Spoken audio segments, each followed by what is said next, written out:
apakah Rasulullah SAW memiliki tanda hitam di dahinya? Jelas Al-Quran menjelaskan masalah itu ya. Nabi Muhammad SAW dan sahabat-sahabatnya. Di wajah mereka kelihatan tanda sujud. Di mana tanda sujud itu? Di dahi.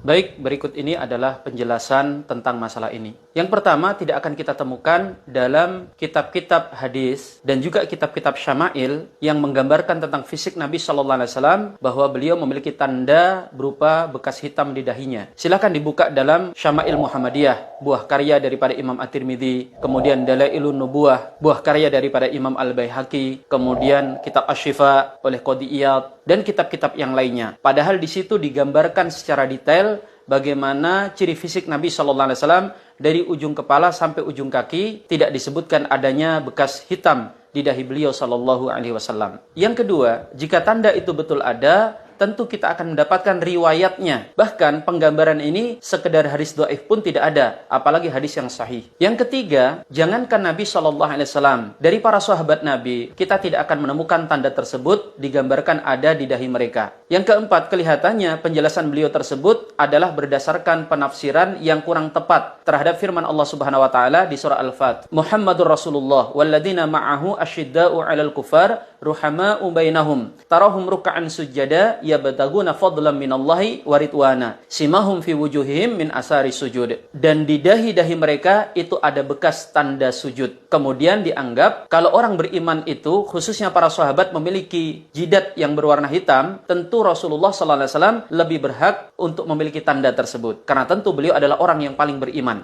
Yang kelima, para ulama ketika menjelaskan tentang tanda sujud yang disebutkan dalam ayat tersebut, tidak ada satupun yang mengkaitkan dengan bekas hitam yang ada di dahi seseorang. Al-Imam Ibnu Abbas mengatakan bahwa yang dimaksud dengan bekas tanda sujud adalah khusyuk dan tawaddu. Demikian juga pendapat Ibnu Umar dan para ulama-ulama ahli tafsir yang lainnya. Bahkan Imam Al-Mujahid pernah mencela secara keras. Beliau mengatakan, jangan kalian anggap bahwa yang dimaksud dengan tanda sujud di ayat tersebut adalah bekas hitam di dahi seseorang yang bentuknya seperti tapalnya unta di lututnya. Itu adalah sebuah keburukan. Beliau kemudian mengatakan, tanda sujud di ayat tersebut adalah walakinnahul khusyu'. Dia adalah kekhusyuan. Yang keenam, meskipun demikian, para ulama itu berbeda pendapat dalam bersikap kepada orang yang memiliki tanda hitam di dahinya. Jumhur ulama membencinya. Yang secara tegas menyatakan adalah sahabat Abdullah bin Abbas, kemudian Abu Darda, kemudian Sayyiduna Anas bin Malik, kemudian Sayyiduna Abdullah ibn Umar. Bahkan beliau pernah ketika melihat seseorang yang memiliki bekas hitam di dahinya, beliau mengatakan, "Ya Abdullah, inna suratar rajuli wajhuh, fala tashin suratak." Wahai hambanya Allah, sesungguhnya penampilan seseorang itu ada pada wajahnya, maka jangan engkau rusak wajahmu. Beliau juga pernah mengatakan, sesungguhnya aku telah bersahabat dengan Rasulullah, Abu Bakar, Umar, Utsman,